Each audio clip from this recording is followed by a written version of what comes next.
Hello, beautiful people, and thank you for tuning in today to the Beloved Wildflower. I am your host, Danielle. I appreciate you stopping in today. I hope your day is going pleasantly well so far. If it's nighttime, I hope you have a wonderful evening. So today we are going to highlight the beautiful dandelion. Now, this flower is not only beautiful and does not care whether you like it or not. She will spread her seed pods whether you want her in your yard or not. But this flower offers a lot, not only for us, but for our bees. Bees love this particular flower, and we need our bees to grow our food, y'all.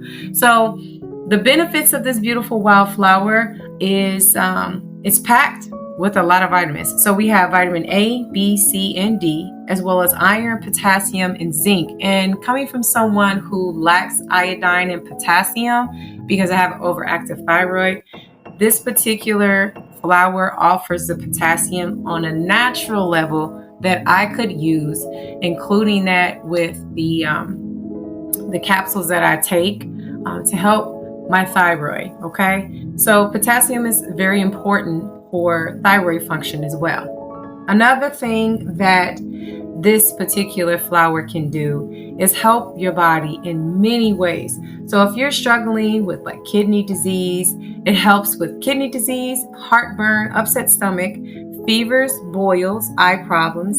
And if you are a nursing mother, it has also been proven to help with the milk flow so that you can produce more milk when you're breastfeeding. You can make this into a tea by boiling the leaves or even the flower heads. There are times that we go in our yard, in our garden, where we know there is a safe zone and there's not a lot of traffic and pollution coming from the streets or people randomly spraying things. We have a little section in our garden that we just let the wildflowers just grow. So we have gone out there, even with our children, just picked the heads off and eaten them ourselves. So as long as you know there are no pesticides being sprayed, there's not a lot of pollution from traffic and stuff like that, feel free to eat some of those wild dandelions. Another reason why I wanted to feature this flower today, not only because of the benefits and the quality of it, because sometimes we see people as the dandelion. Too invasive, too wild, and unneeded.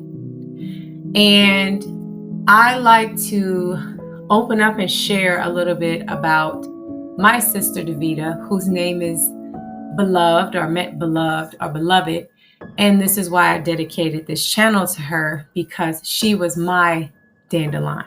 She was my wildflower. And when the dandelion starts to turn this like beautiful yellowish golden color, it's like when the peak of summer happens, right? And she just puts out this beautiful mane and she shares her brightness with the world. And sometimes that light in people is bright and it's too bold and it's too much for some people. So we discard of them and we get rid of them. So the elongated neck of the dandelion holds up its crown of paper mache, petals, and hairy whiskers. Its mane, the glory as it mimics the sun's golden hue, as if it absorbed the brightness of the summer, placed it in a time capsule. The prickly, rumpled leaves accent the bright yellow flower head. Sometimes the rumpled leaves are so prickly that one must take caution before mishandling this flower. Indeed, a jewel hidden in plain sight. And when it has given the colors of the sun, or summer, back to the sun, it takes on the colors of the clouds and drifts away as the wind blows, taking the pods of the sun and wind to nearby lands to sow itself again. So when you see that fluffy little cotton ball on the tops of the dandelion, those are her pods. So whether you like this flower or not, if she's turned white, she's already creating seeds. And when the wind blows, sister girl will get to traveling and she'll probably be in your neighbor's yard and in your yard next season. She does not care. And that was how my sister's personality was. Whether you liked her or not, she was going to bloom, she was going to shine, and she was going to tell you about yourself. And when you did not appreciate her, she would get up and she would move on and she would go plant herself somewhere else, in which she would be able to be her raw, authentic self around whoever she's with. So I wanted to kind of set up where I'm going with this dandelion, because this is a representation of my sister. She was our wildflower whose untimely passing happened in the summer of 2020. She passed away in June. And so it was a roller coaster of emotions, because my husband and I had fought tooth and nail to purchase a home in 2020. And we stumbled upon this last house we were going to look at, and we wanted this home so bad. Oh my goodness, it was perfect. Literally everything, that we wrote down on our list for our broker, everything we asked for, we got with this house. And we was like, oh man, this is perfect. We had looked at like 12 other homes before.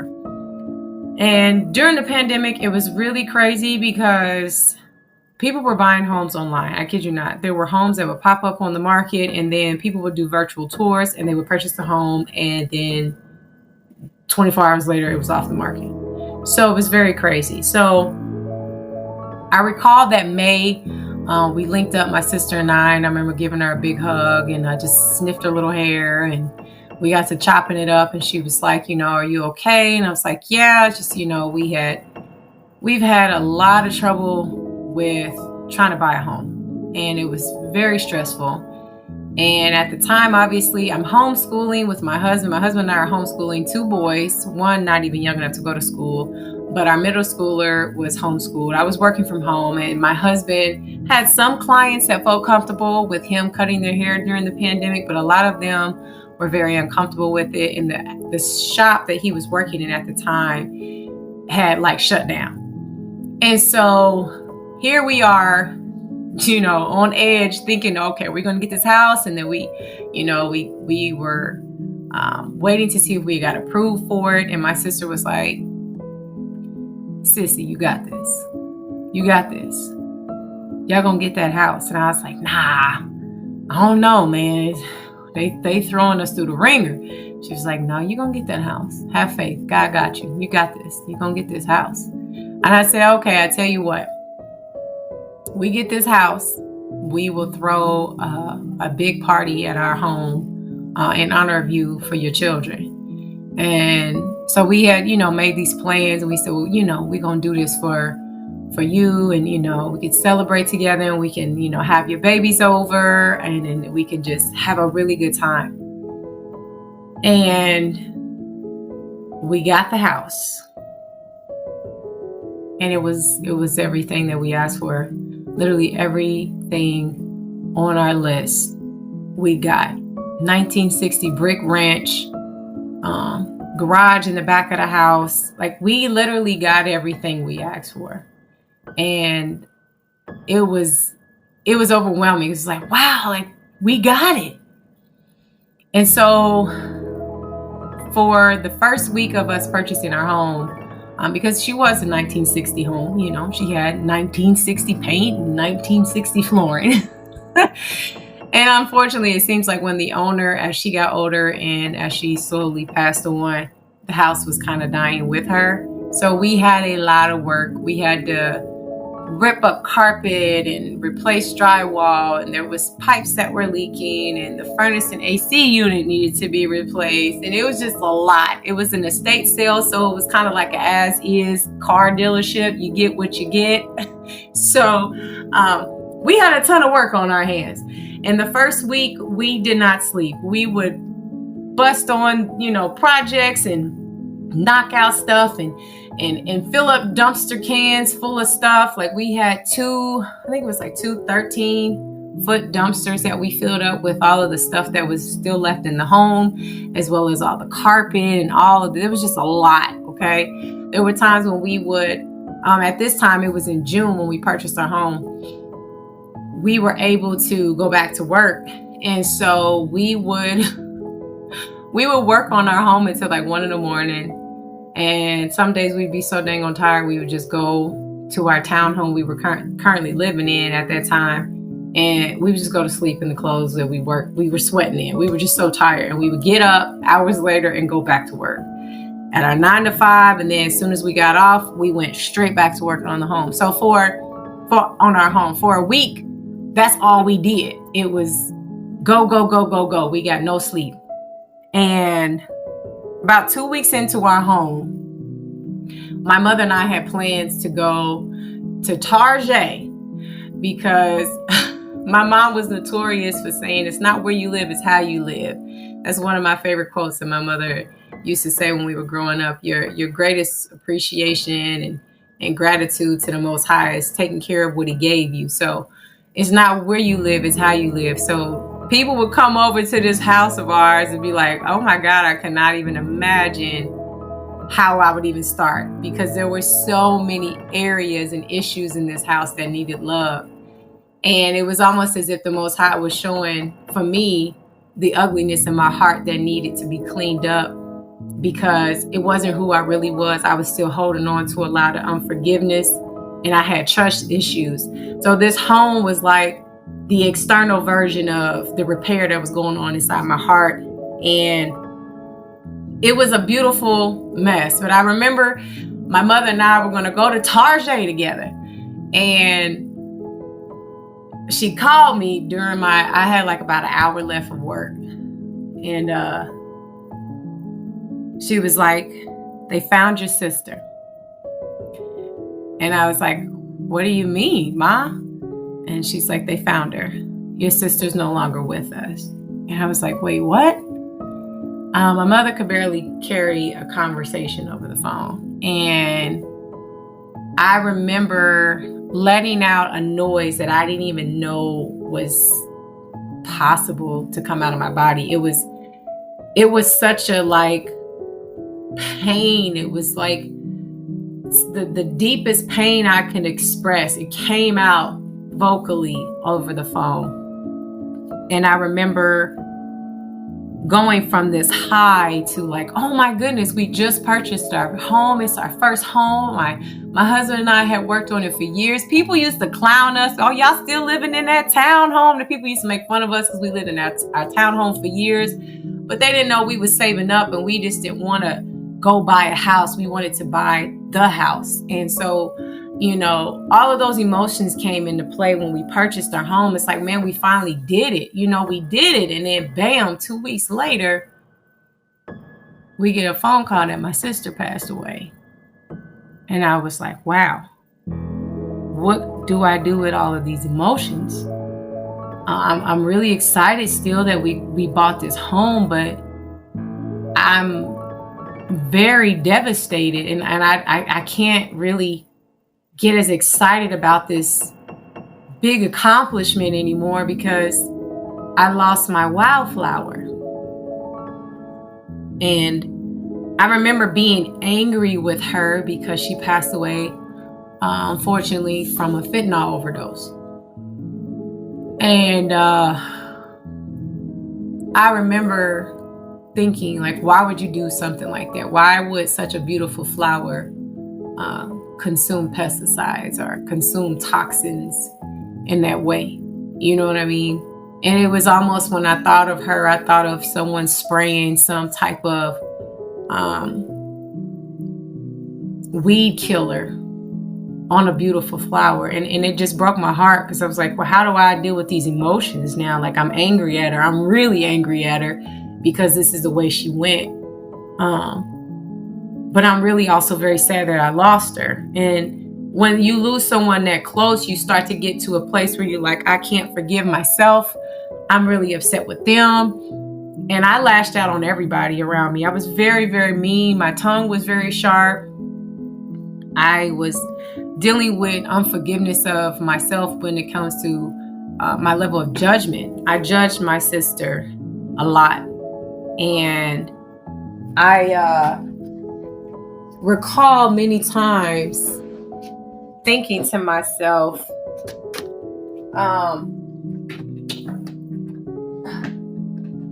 what I could have did better, how I could have treated her better, and all of those different things.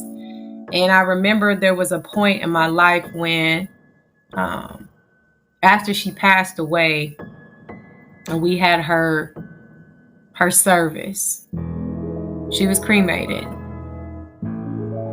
And I had cried for 3 days prior to her service. 3 days straight. I couldn't stop crying.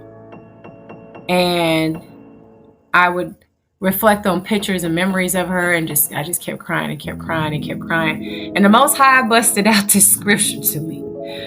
And I laughed because the Most High will show you the error of your ways even when you are having a very hard time in life.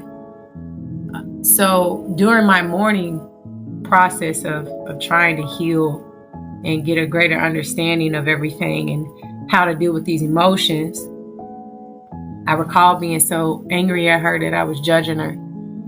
And the Most High gave me this scripture, Jonah 4:10 through 11. But the Lord said, you have been concerned about this plant, though you did not tend to it or make it grow. It sprang up overnight and died overnight. Meaning, all of you are wildflowers, baby. You had no hand in making the petals or the perfume of any flower. So who are you to deem anything that I made unworthy of your love and forgiveness? And so I had to sit in that. And so at her service, I didn't have anything to say. I didn't have a speech because I knew the Most High was dealing with me. And I didn't feel like it would be genuine for me to go up there and have a speech when I'm still working on forgiveness for her. So I just held back my tongue and I just sat there and, I cried and I tried to hold my composure and be as strong as I possibly can for those in my family who did have it harder. But I knew the Most High was dealing with me through her passing and showing me how I have used his weapon, which is a tool to heal you. I was using it as a weapon. I was using the word as a weapon. And I was throwing it at everybody, not realizing it was a boomerang. And it always came to pop me back in the head that, to whom much is required, to whom much is given, much is required. And the measure you judge is also the measure you shall be judged. And so the scales in my head were unbalanced because I was judging her so harshly without really reflecting on how I needed to be better as a person. And so we each got a portion of her ashes. And that winter, I recall looking at her urn, the little piece of her that I had. And I looked at it one day and it was snowing. It had snowed pretty bad that year. Enough to make a snowman out of the snow. And I looked outside my window because she was in my office. And she's on my desk on my side of the office in our home. I looked outside our window and I was like, man, look at that beautiful snow. And then I looked at that little urn and I said, this 5'0" woman is dust. She is in a container, capsulated in my office. And I start thinking, what am I going to do with this? And then I just heard the quiet voice that you've been keeping her contained in your own way, in your mind, and chained in your mind because of the decisions she's made. You've made her a prisoner in your mind and in your heart for so long. Why are you holding on to her ashes now? It's time to let her go. Stop putting her in a box or a container. She belongs to me now. And so I abruptly got up. I threw on some boots, still had on my robe, and I ran outside and I just aggressively poured out her ashes under one of the big acorn trees we have in our backyard. And I just kicked the snow around and I just started crying and I just got so angry. And I said, I'm sorry for keeping you in so many containers. I'm sorry for keeping you trapped in places that you didn't deserve to be in. The Most High said that you would gain a new robe when you come before him. So here is your new robe. Be free, sister. I set you free. I'm not going to hold on to you no more. And so I let her go in the snow. And I threw the urn away. And when I told my mom, she said, why'd you throw the urn away? I was like, what was I going to do? Pass it down to my children? I threw her urn away. because I didn't want to have any connection to me trapping her in a space and holding on to her when she is now a part of the Most High's wonderful reality. I can't see her anymore, and physically there's no reason to hold on to ashes. And so that spring, I remember tilling the soil up in that area because I changed my mind so many times on what I wanted to put there to like honor her. And I held this cold soil in my hand because it was spring. So the ground was still pretty soft and cold from the, the snow melting and the soil being, moist. So I grabbed this soil and I held it in my hand and I said, this is all we become. It's soil. And I laughed. I said, girl, we all just gonna be dirt one day. And I said, but you know what, sis? I hope you be the best soil you know how to be. And one day I'm just gonna be dirt too. So we're gonna be dirt together one day. But until then, I love you. And I hope this soil that you are a part of helps our yard in some way produce pretty flowers. And so I had learned a great deal from her passing that you have to be gentle with words. And when someone is addicted to a drug or anything like that, your judgment and your religious point of view is not helpful. When I would pray for her, it would be out of ego, not so much compassion a lot of times because I was judging harshly. And I had to realize that a lot of times people want to see you live the word, not you throw it at their head and shove it down their throat. You have to be gentle. And if we are being like Christ, when the Pharisees and the crowd was like, here's this woman here, she's considered as the harlot of the community, we should stone her. And Christ said, he who is without sin cast the first stone. And nobody threw nothing. So the moral of the story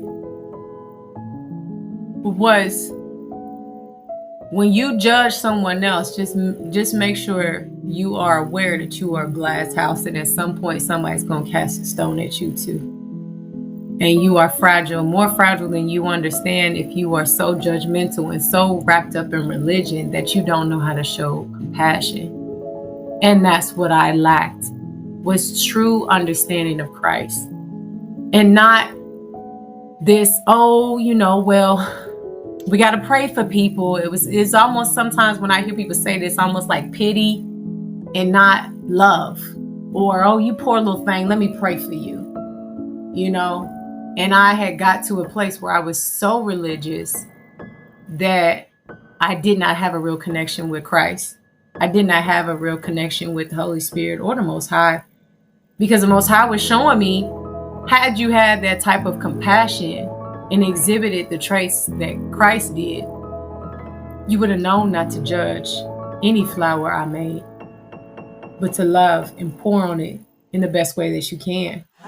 And so her passing was difficult, but I do consider her my dandelion, my wildflower, because she offered in her own way a lot of things that I lacked and I did not know I was deficient in.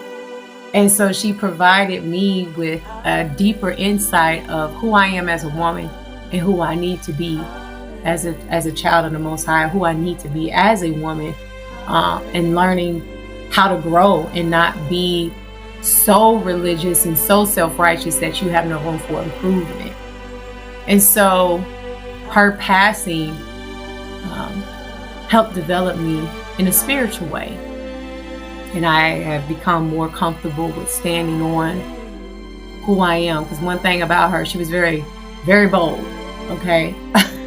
She was confident. She didn't care if you liked her or not. She was just going to be her. But I do know on a personal level, there was a certain type of love and compassion that she wanted from people around her And in her view, in her opinion, she didn't receive that compassion and love. And so she drifted away like the pods of a dandelion, both physically and spiritually. And it took a toll on our family.